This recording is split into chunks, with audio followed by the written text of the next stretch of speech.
Gente, o G20 está acontecendo no Brasil e o assunto está sendo considerado um importante feito da diplomacia brasileira, sabe? Porque conseguiu fechar acordos.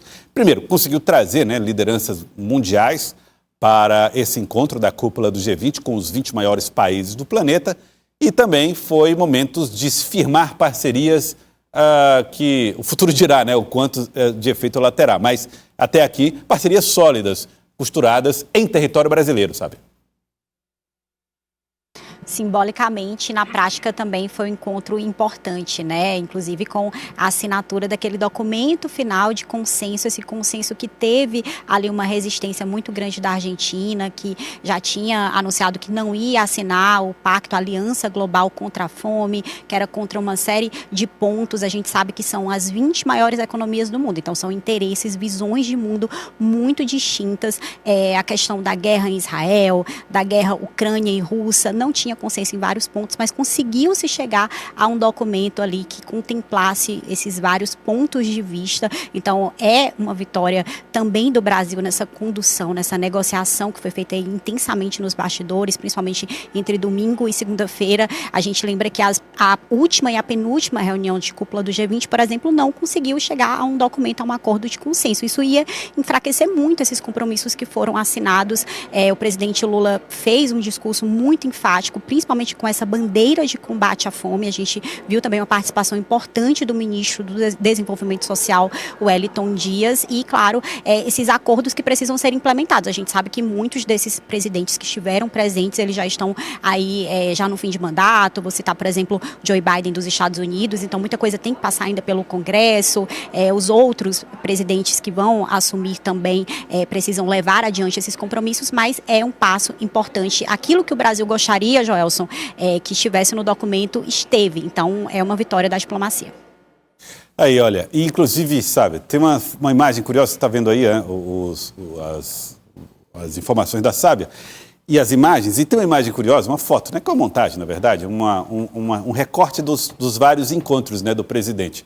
Ao lado do presidente americano Biden, ao lado do Macron, e aí chamou a atenção que todos são cumprimentos fervorosos, sorrisos, à exceção de Milei, que está bem aqui no centro da foto. Eles quase não se falaram, estavam meio que intrigados ali, o que mostra a dificuldade na relação entre os dois presidentes, Milei da Argentina e Lula, presidente brasileiro, Luiz Inácio. Está aí, no centro, esse do centro, esse que está menos sorridente, menos simpático ao lado do presidente. O presidente também está com cara meio amarrada, meio fechada. Por isso mesmo, Sávia, é que o encontro também foi muito festejado nesse sentido. Embora haja uma divergência absurda entre os dois presidentes, mesmo assim, houve entendimentos entre os dois países, Brasil e Argentina. Olha, essa discrepância nas expressões faciais do presidente Lula, ele ao lado do Milei, ele ao lado dos outros presidentes, é muito interessante, porque revela, de fato, o sentimento entre os dois países, Foi um cumprimento, no vídeo mostra um cumprimento muito frio entre os dois. Até ouvi aqui em Brasília um comentário, olha, eu já vi sorvete mais quente do que esse encontro, realmente foi muito frio. Muitas críticas que o Milei já direcionou ao presidente Lula, o Milei, que é um aliado do ex-presidente Jair Bolsonaro, é um aliado de Donald Trump, esteve nos Estados Unidos recentemente, então traz toda essa tensão ideológica, mas na prática, mesmo com não sorrindo para a foto, o fato é que a Argentina assinou o acordo final e fez parte de todos esses outros acordos e é um parceiro importante do Brasil. A Argentina que enfrenta uma crise econômica, então precisa sim da ajuda de outros países, e o Brasil não é um país que se pode ignorar nessa relação.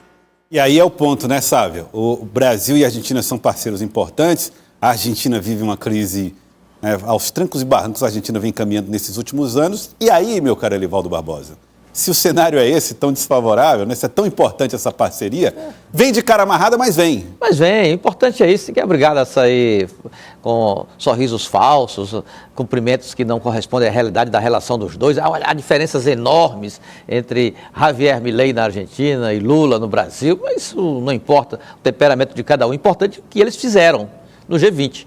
Milei chegou com uma perspectiva de rejeitar tudo que fosse colocado em pauta relacionado a matérias como meio ambiente e outras situações que distanciam igualdade de gênero, ideologicamente os dois chefes de Estado, ou a boa parte dos chefes de Estado presentes na cúpula do G20, mas ele assinou lá a carta, mesmo com as ressalvas, assinou o documento e deixou clara a posição que ele defende, mas ele é o chefe de Estado da Argentina, assim como Lula é o chefe do Estado brasileiro. E os dois países são, dentro do G20, os dois só, os líderes maiores do Mercosul, de um bloco econômico importante, e são parceiros comerciais também relevantes na região. E ele coloca também, Elivaldo, que ele repudia termos como discurso de ódio, também as palavras que envolvem desinformação em relação aos limites diplomáticos à Argentina, que ele coloca ali como uma busca por entendimento com os demais países, mas sem colocar essa postura política da Argentina em um local de defesa, de contra-ataque, que na verdade é uma postura que o país tem e que os demais devem respeitar. Esse foi o tom da vinda de Milei e também com uma busca de estreitar essas relações internacionais, porque hoje, com a crise econômica que a Argentina tem, o turismo até lá está muito complicado. Por quê? Por mais que o peso esteja muito abaixo, ainda assim tem taxa para turista, tem taxa de quem chega lá e precisa consumir, não é do país. Então, assim, são muitas dificuldades que complicam essa relação diplomática e dificultam, sim, esse trânsito aí entre os dois países aqui da América Latina. E o Lula fez campanha contra o Milei, foi o adversário do Milei na Argentina, assim como o Milei vai apoiar o adversário de Lula em 2026, pode ter certeza. Eu acho que esse é o grande... Ele vai até se apresentar, se precisar de um coordenador de campanha, eu estou aqui. Eu acho que esse é o grande motivador dessa cara mais... Esse jeito menos amistoso dos dois, porque, de fato, durante a campanha houve uma posição, né, estabelecida em relação a isso. Mas os países... Arestas, como gosta de dizer aqui a nossa língua. Mas os países são mais do que isso e aí vão mantendo a sua relação, inclusive comercial. Mas vamos falar a respeito de um assunto, Sávia, que a Polícia Federal realizou nessa terça-feira uma operação no inquérito que investiga possível tentativa de golpe depois da eleição presidencial de 2022. Os agentes miravam, né, nesse trabalho, os chamados Kids Pretos, como são conhecidos lá, esse grupo especial do Exército, formado por militares das Forças Especiais do Exército, e estavam participando de um plano de execução do presidente Lula, do vice Geraldo Alckmin também, e ao que parece, do integrante, né, do Supremo Tribunal Federal, o ministro Alexandre de Moraes. Sávia, o que é que se tem de informação em relação a isso? Quais são os dados e as evidências em torno dessa possibilidade? Esse me pareceu ser, das notícias que circularam em torno do assunto, essa me pareceu a mais preocupante de todas. Fato gravíssimo, inclusive hoje aqui em Brasília, logo mais às 2h da tarde, o tenente-coronel Mauro Cid, que foi ajudante de ordens do ex-presidente Jair Bolsonaro, vai dar um depoimento à Polícia Federal e ele vai explicar por que ele estava presente em vários desses encontros, reuniões, grupos em aplicativos de celular para discutir não só uma tentativa de golpe, mas uma tentativa de assassinato do presidente Lula, do vice-presidente Geraldo Alckmin, do ministro do Supremo Tribunal Federal, que na época era o presidente do TSE, Alexandre de Moraes, e não relatou, não contou nada disso à polícia, ele que fez delação premiada, ou seja, teria, para ter os benefícios, ele teria que contar informações que a polícia não soubesse. Agora, o fato tem muito documento, tem a prisão desses 5 militares, na verdade 4 militares e um policial federal, do coronel Mário Fernandes, que inclusive era o número 2 da Secretaria-Geral da Presidência da República. Ele é um nome bastante citado nessas conversas que a polícia encontrou, e o plano era envenenar o presidente Lula ou o vice-presidente Geraldo Alckmin numa das idas deles, principalmente de Lula ao hospital, é uma das possibilidades, e tinha um plano colocado em prática, que foi abortado, não se sabe as circunstâncias, para assassinar Alexandre de Moraes, seria no dia 15 de dezembro. E o que é mais grave foram encontradas provas de que houveram conversas na casa do, então, foi candidato na chapa derrotada de Jair Bolsonaro à vice-presidência da República, o general Braga Neto. A residência dele na Asa Sul teve vários encontros desse grupo para articular esse golpe, e um gabinete de crise, um gabinete de crise, né? Um gabinete que, depois desse golpe ser implementado, teoricamente, eles teriam que assumir o comando do país, tudo isso para evitar a posse de Lula e Geraldo Alckmin no início do ano. Isso é muito, eu vou repetir, isso é muito grave, né? Se confirmadas aí as provas da Polícia Federal, e a Polícia Federal trabalha nesse caso. Inclusive, sabe, tem um outro dado, que esse grupo, essas pessoas que foram alvo da operação de hoje, são integrantes de um grupo especial do Exército Brasileiro, tão qualificado que 2 deles, inclusive, estavam trabalhando na segurança do G20 e foram alvo dessa operação. Isso mostra um pouco, primeiro, da qualificação dos nomes envolvidos e depois do acesso que essas pessoas têm a autoridades, não é, sabe? Gravíssimo, né, Joelson? E acho que um outro ponto também é o fato que se aproxima cada vez mais esses golpistas acusados de golpe do ex-presidente Jair Bolsonaro, né? Porque é um vínculo muito próximo entre Braga Neto, que foi candidato a vice-presidente da República na chapa de Bolsonaro, com esses articuladores, esses nomes que já foram presos preventivamente e uma série de medidas foram mandados de busca e apreensão, não só aqui em Brasília, mas em outros 4 estados também, justamente para evitar que eles troquem informações, que eles combinem versões com outros acusados. Isso termina aproximando ainda mais Bolsonaro do centro de toda essa articulação, porque a polícia tem que mostrar não só o plano que estava sendo executado e esses documentos, mensagens que foram recuperadas em computadores, em celulares dos acusados mostram isso, mas também chegar ao mandante, a quem estava organizando intelectualmente esse golpe, e quem seria o maior beneficiado desse golpe. Aí é que chega-se ao nome de Jair Bolsonaro, o ex-presidente que na semana passada deu várias declarações pedindo uma pacificação do país, a superação das diferenças ideológicas e do radicalismo, mas agora nesse contexto é difícil fazer essa associação. Isso é muito, repito, muito grave, porque você tem ali pessoas do Exército, e aí, claro, não é o Exército que planejou o golpe, mas pessoas do Exército que fizeram esse movimento. O Exército, inclusive, está acompanhando as operações para que sejam feitas aí, acompanhando também esse trabalho de prisão. E aí a Polícia Federal emitiu uma nota, está aqui na tela do nosso Jornal do Piauí, onde a Polícia Federal diz que deflagrou esta operação na terça-feira. O nome da operação, inclusive, foi batizada de Operação Contra Golpe. Operação Contra Golpe, desarticulando a organização criminosa responsável por ter planejado um golpe de Estado para impedir a posse do governo legitimamente eleito nas eleições de 2022 e restringir o livre exercício do Poder Judiciário. E aí esse primeiro parágrafo mostra um pouco da gravidade, do tamanho dessa questão, Elivaldo Barbosa. Não estamos falando de ato isolado, não é uma pessoa que foi ali na frente do Supremo, jogou uma bomba e tal. Não, não é. É um ato, pelo que a Polícia Federal está divulgando, um ato articulado de pessoas que tinham planos que, inclusive, envolviam a morte do presidente Lula, na oportunidade de presidente eleito, e Geraldo Alckmin, vice-presidente da República. São muitos fatos, o problema é que são muitos fatos isolados, né? Fatos considerados isolados, que se você unir esses fatos isolados, há conexões entre eles, você tem como resultado verdadeiramente uma tentativa de golpe, de agressão frontal à democracia brasileira. Isso é fato. As manifestações na porta dos quartéis, ali depois aquela expectativa na criação de uma reação à posse do presidente e do vice eleitos em 2022, as tentativas de destruição, de agressão à Suprema Corte brasileira e assim por diante. Então são muitos os fatos que estão vindo à tona e que deixam cada vez mais evidente a tentativa de golpe para cercear o que aconteceu na eleição de 2022, o que é extremamente grave, e vamos aguardar, assim, com muita atenção e expectativa, o desfecho dessa operação iniciada hoje em Brasília. Outro ponto, um documento que mostra reflete, né?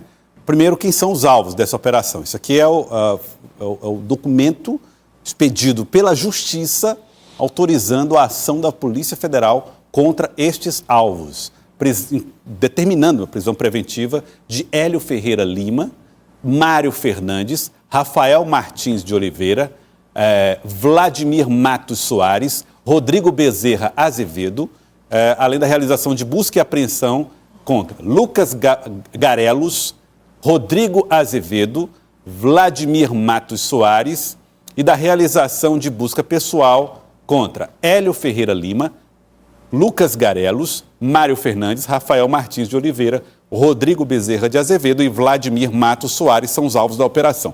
Mário Fernandes, Rafael Martins de Oliveira, Vladimir Matos Soares e Rodrigo Bezerra Azevedo foram efetivamente presos durante esse trabalho da Polícia Federal. E aqui chama a atenção para o que eles chamam de tipo penal. Que crime eles cometeram? Segundo a polícia, a tentativa de golpe de Estado e de abolição violenta do Estado Democrático de Direito, segundo o documento expedido pela Justiça. A investigação da Polícia Federal demonstra que as ações operacionais ilícitas executadas por militares com formação em forças especiais do Exército, com participação de general de brigada da reserva e com a finalidade, inicialmente, de monitoramento de ministros da Suprema Corte, do Supremo Tribunal Federal, para a execução de sua prisão ilegal e possível atentado contra eles. Então, é um documento muito forte que mostra que a Justiça, se a Justiça determinou, ela recebeu provas e embasamentos em torno desse assunto, então traz aqui o documento do possível assassinato e o planejamento dos homicídios do presidente e vice-presidente eleitos, Luiz Inácio Lula da Silva e Geraldo Alckmin. Ou seja, o alvo era mesmo, o objetivo era matar os eleitos, com a finalidade de impedir a posse do governo legitimamente eleito e restringir o livre exercício da democracia e do poder judiciário brasileiro.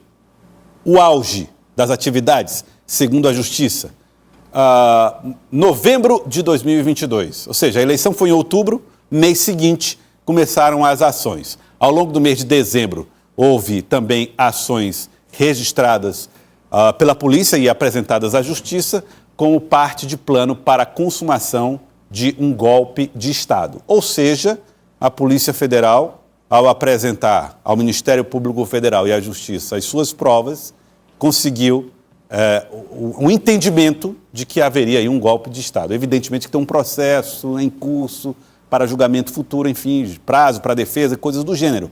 Mas, até aqui, tudo que se lê, Lívia, é muito grave. Porque muitas vezes, Joelson, a ideia de democracia ela fica num local quase abstrato.